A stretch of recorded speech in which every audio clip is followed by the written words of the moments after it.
राजकारण आपण पाहिलंय. तर बरेच लोकं म्हणतील, की सुनेत्रा पवार हे सुद्धा म्हणजे तटकरे, भुजबळ वगैरे लोकं त्यांना चालवतील आणि त्यासुद्धा त्यांच्या कंट्रोलमध्ये काम करतात. ठीक इंदिरा गांधींवर सुद्धा हाच आरोप झाला होता.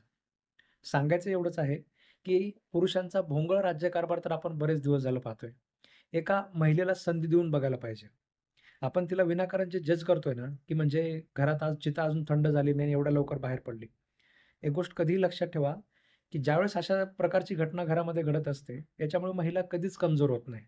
तर ती डबल ताकदीने उभी राहते आणि महिला एवढी मल्टीटास्किंग असते, म्हणजे घर, सगळ्या जबाबदाऱ्या सगळं सांभाळून ती सगळं काम करत असते.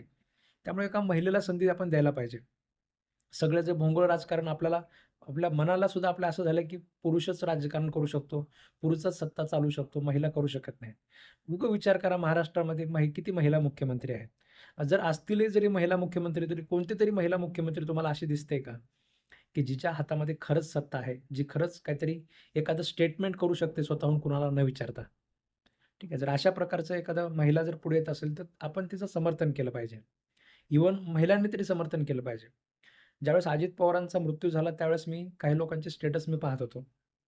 जवळपास प्रत्येकाचं स्टेटस होतं. म्हणजे अजित पवार ना भावपूर्ण श्रद्धांजली. ठीक आहे. त्यांना शांती लाभो वगैरे. आणि आज आता पाहतोय म्हणजे ज्या त्यांच्या पत्नी उपमुख्यमंत्री झालेल्या आहेत. कुणालाही समर्थनात बोलावं वाटत नाहीये. कुणालाही तिचं कौतुक करावं वाटत नाहीये.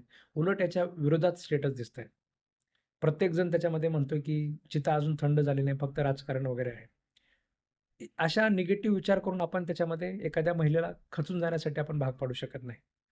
ती खंबीरपणे उभी आहे आणि तिला खंबीरपणे लढण्याची तिची जी प्रेरणा आहे, ठीक आहे, ती तिच्या दुःखामुळेच मिळालेली आहे. त्यामुळे विनंती करेल सगळ्यांना, की तुम्ही तिच्या समर्थनात उभे राहा आणि समर्थनात उभं राहता येत नसेल ना, तर शांत राहा. आता तुम्ही माझे मागचे व्हिडिओ पाहिलेले असतील.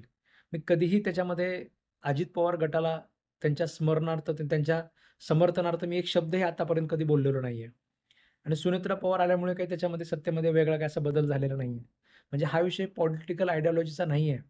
हा विषय एका महिलेला सत्तेमध्ये येऊन तिला समर्थन देण्याचा आहे. ठीक आहे. पाहून समर्थन देऊन. असेही सगळे त्याच्यामध्ये गाढवच आहेत. राजकारणामध्ये मी नेहमीच सांगत असतो, की 10 गाढवातलं एक चांगलं गाढव निवडणे म्हणजे राजकारण आहे. एक महिला आलेली आहे. आज तुम्ही जर पाहिलं तर राज्याचे मुख्यमंत्री तुम्ही घ्या. राज्याच्या मुख्यमंत्र्यांचा सुद्धा चेहरा तिच्या एवढा साफ नाहीये. ठीक आहे. राज्याचे दुसरे जे उपमुख्यमंत्री आहेत, ते सुद्धा तिच्या एवढे चारित्र्यवान नाहीयेत. ठीक आहे. म्हणजे एक स्वच्छ चेहरा घेऊन एक महिला आलेली आहे. जर ती स्वच्छ चेहऱ्यासोबत ती राज्यकारभार करू शकत असेल, तर आपण तिला समर्थन दिलं पाहिजे. बाकी आपल्याकडे तुम्ही एक नागरिक म्हणून तुमच्याकडे काय चॉईस आहे? असंही आपल्याकडे काही चॉईस नाहीये.